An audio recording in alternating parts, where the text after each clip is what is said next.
banyak untuk teman-teman media, khususnya untuk para KOL, Sobat Bangor, para customer kita, dan semua yang sudah pernah menikmati burger Bangor di lidah dan perut mereka.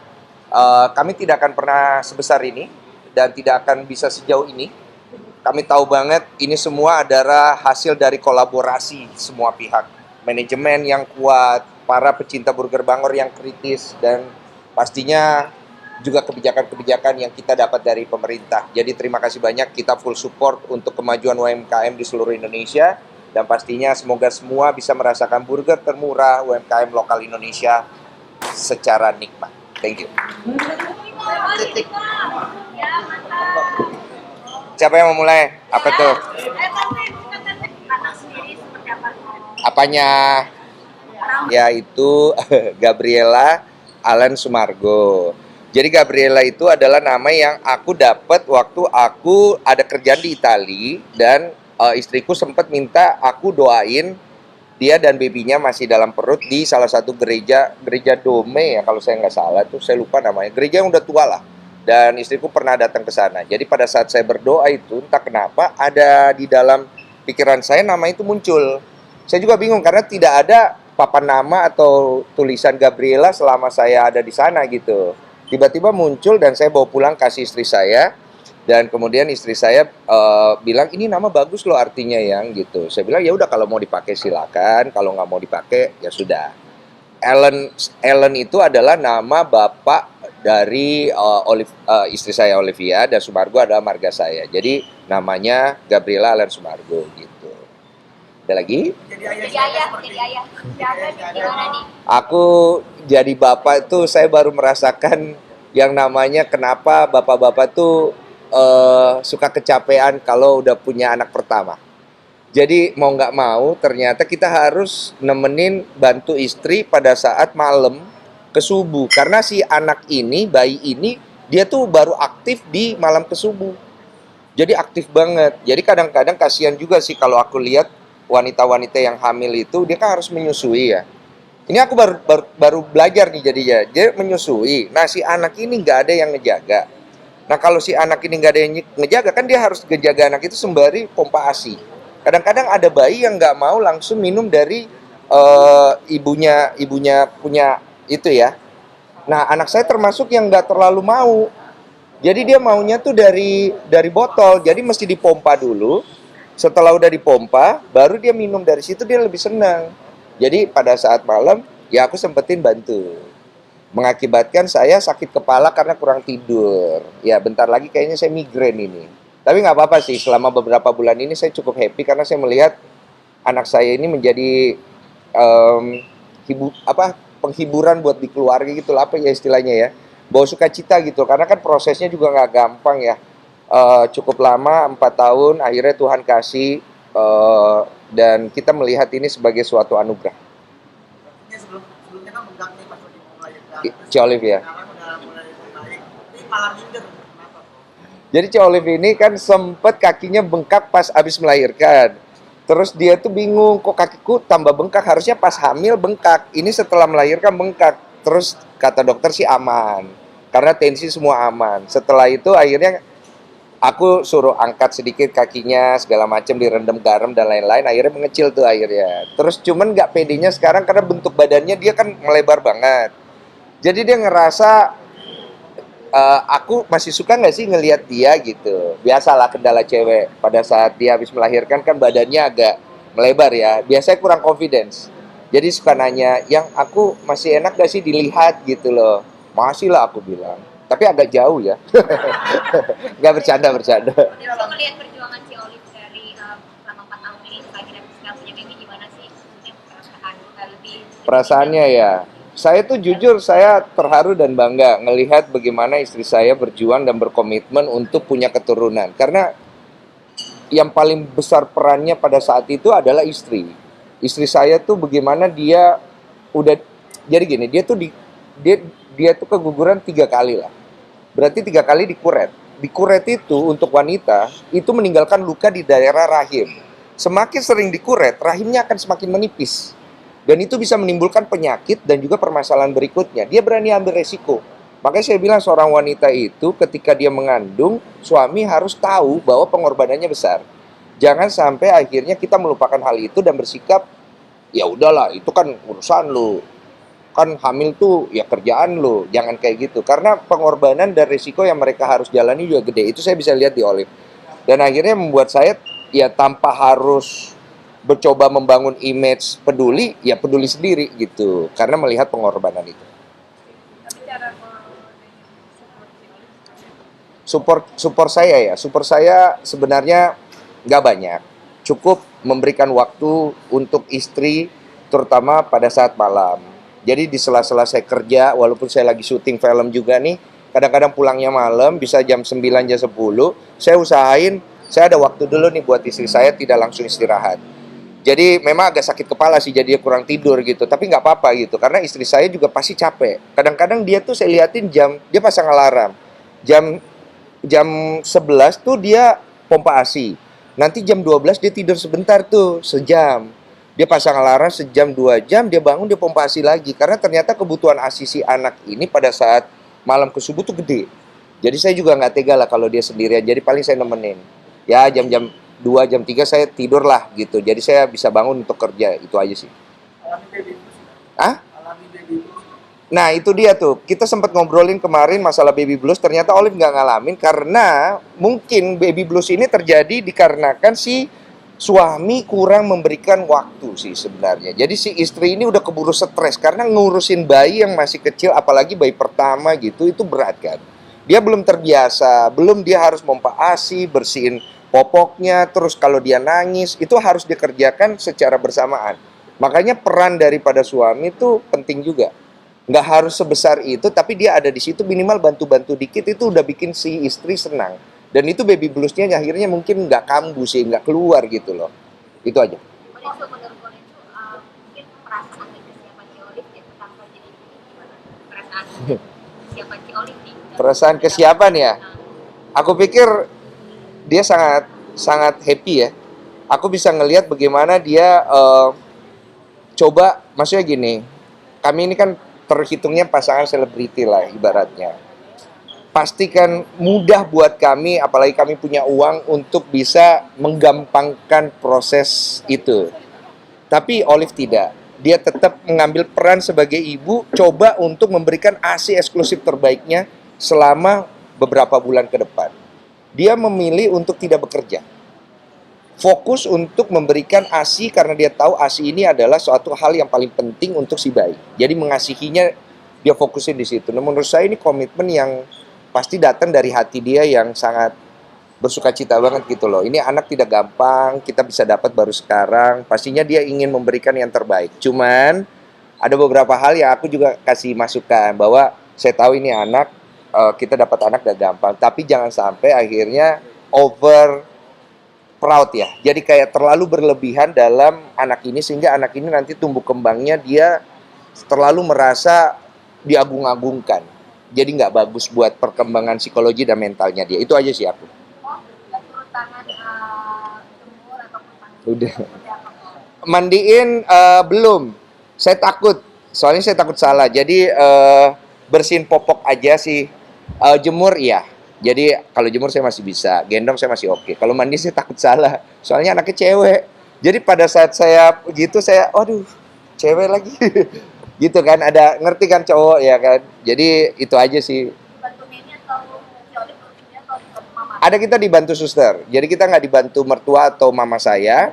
Jadi kita dibantu satu suster khusus untuk pada saat si Olive istirahat, dia tidur harus ada yang jaga. Kalau istirahat, saya istirahat kan harus ada yang jaga. Jadi kita kan nggak bisa standby 24 jam di situ. Tapi peran suster tidak boleh terlalu dominan. Karena kita pengen anak ini deket lah sama ibu bapaknya. Gitu aja. Buat terkait ngubur hari-hari pakai koin sama pensil itu, mungkin filosofinya seperti apa sih? Filosofinya ya, saya juga kurang paham sih mengubur hari-hari itu. Iya ya, itu katanya Jawa ya kalau ngubur hari-hari ya. Jadi saya tuh ya saya ikutin adat yang ada aja. Jadi kalau yang saya tahu mengubur hari-hari itu pertama hari-harinya dibersihkan dulu, kemudian hari-harinya dimasukkan ke dalam kendi. Setelah itu kita beri garam, kita berikan tambahan-tambahan seperti beras. Beras itu ada filosofinya supaya dia itu makmur. Terus kita kasih koin supaya dia banyak rezeki. Koin uang ya. Terus aku kasih pensil supaya dia pinter. Gitu. Terus aku kasih buku supaya dia banyak belajar. Apalagi cabe, ada cabe. Saya kasih cabe katanya supaya menolak barang-barang tidak baik, makhluk halus yang tidak baik. Ya percaya nggak percaya sih, ya udah dijalankan lah. Karena menurut saya itu kan adat. Dan menurut saya tidak ada salahnya toh. Tidak merugikan siapa-siapa dan juga tidak bersifat menuhankan suatu hal yang lain gitu loh. Ya tetap berdoa juga ke Tuhan. Sudah itu aja. Parentingnya sama si Olive masih pendapat sih. Parenting ya. Parenting kita sederhana aja. Nggak mau terlalu berlebihan. Didikan saya dan Olive pasti beda. Olive lebih lembut, saya lebih keras. Tapi saya juga belajar untuk jangan terlalu keras karena ini anak perempuan. Saya juga nggak mau anak saya tumbuh menjadi anak yang akhirnya menggampangkan hidup dan apa yang dia punya. Karena mungkin dia lihat ibu bapaknya. Saya pengen dia belajar untuk mandiri karena saya dan Olive belajar berkembang itu dari nol juga. Jadi kita pengen anak kita juga belajar dari nol supaya dia bisa menghargai hidup dia dan orang lain. Karena poinnya begini, saya berdoa sama Tuhan, saya diberikan anak yang bisa memberikan terang untuk banyak orang dan juga memberikan manfaatnya dia banyak orang. Kalau saya bekali dia dengan hidup yang terlalu berlebihan, saya pikir anak itu tidak akan pernah mengerti kesulitan dan kesusahan orang lain. Dan dia harus belajar untuk menghargai hidup dia dan orang lain. Dan saya pikir hal seperti disiplin dan juga kesulitan ya, bukan kemudahan yang harus kita berikan kepada dia supaya dia tumbuh kembangnya juga kuat. Oh, tahun ini belum. Tahun depan kalau udah jadi mungkin pindah. Itu kalau nggak salah babynya ini telinganya agak caplang. Iya, gede ya. Terus katanya Caplang tuh gimana sih ya? rezekinya lancar. Gede ya? Iya. Nah ini gimana tuh? Percaya nggak atau gimana? Saya sih nggak tahu ya kalau masalah rezeki ya. Katanya ada yang bilang telinganya besar, caplang. Saya caplang nggak sih hitungannya? Enggak ya? Enggak ya? Katanya rezekinya bagus. Terus ada yang bilang bayi naga yang lahir di tahun ini rezekinya bagus. Saya aminin aja. Kalau ditanya rezekinya bagus sih, saya pikir semua anak itu rezekinya pasti ada pas dia lahir. Ya besar dan kecil ya. Kebetulan Gabriel, saya panggilnya Biel, juga rezekinya juga ada dari omanya, dikasih emas, gelang buat kaki, dari tantenya, dari kakeknya dikasih berlian. Makanya saya bingung nih, anak kok baru lahir udah kaya ya, saya bilangnya. Saya aja dulu mau cari uang sebanyak itu nggak bisa ini. Jadi saya pikir ya mungkin dia sudah punya jalan dia sendiri. Tapi yang paling penting bukan rezekinya yang aku lihat, tapi bagaimana dia melihat rezeki dia. Supaya jangan sampai dia merasa bahwa dia diri hebat gitu karena banyak uang, nggak boleh kayak gitu. Supaya dia tumbuh tuh jadi anak yang punya nilai lah, seperti ibunya. Endorse sendiri sudah ada. Endorse tuh sebenarnya buat endorse si bayi sendiri ada. Cuman kita menghindari endorse ke bayinya langsung sih. Kalau endorse ibu bapaknya masih oke lah, karena kan memang kita udah duluan di situ ya. Karena bayinya ini masih kecil, kalau kita endorse gitu, kadang-kadang saya takutnya over apa ya namanya, explore ya, over explore gitu. Apa? Eksploitasi ya, eksploitasi. Saya takutnya nanti eksploitasi. Tapi kalau BA mungkin kita masih mikir. Kalau YouTube ya kayaknya kita tidak terlalu banyak ya. Kemarin kita posting ya pas di lahir aja. Mungkin kalau proses berikutnya ya sedikit-sedikit aja lah, ada momen apa oke lah. Kalau terlalu gitu nggak, bingung juga mau diapain gitu loh, mau dikontenin apa gitu kan. Ya udah itu aja sih.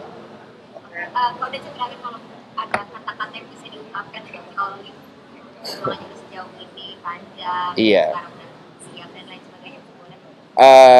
Buat istri saya, Olive, terima kasih banyak. Kamu sudah menjadi wanita dan istri yang hebat. Sudah banyak berkorban. Dan kamu harus bangga sama diri kamu sendiri. Karena apa yang kita dapat sekarang itu adalah bentuk daripada kerja keras dan doamu. Dan kamu harus percaya bahwa Tuhan itu selalu menjaga kita. Walaupun ada saat-saat yang sulit, tapi Tuhan selalu menyertai kita. Selama kita percaya, kita akan baik-baik saja. And I'm proud of it. Thank you. Berarti orang kan mengharapkan IKN segera jadi. Dan orang juga pasti penasaran bagaimana IKN nanti berjalan seperti apa, terus pembangunannya juga jadinya seperti apa. Karena IKN itu kan jadi satu kebanggaan untuk negara kita gitu loh. Cuma kan banyak juga yang pesimis. Jadi pastinya ini kan menjadi sorotan yang besar lah. Saya sih pribadi sangat mendukung dengan semua apa yang pemerintah usahakan ke depan untuk kemajuan negara ini.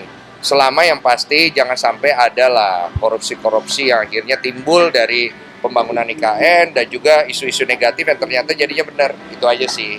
Dengan bendera dibawa ke IKN sekarang berarti kan udah dekat waktunya IKN akan diresmikan.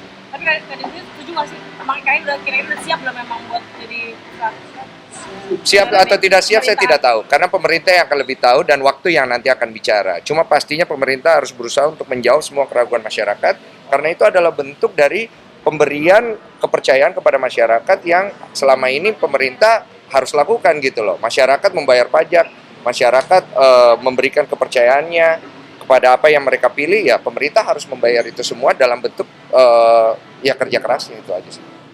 Thank you. Anak bang, Apa? Hah? Sering ngusilin anak pas tidur. Mengusili anak? Kayak diajak bercanda tapi pas lagi tidur gitu. Urusan gue itu mah. Ya, di tempat situ aja. Ayo, Bu, dimarahin aja, Bro. Hah? Dimarahin nggak sih? Dimarahin?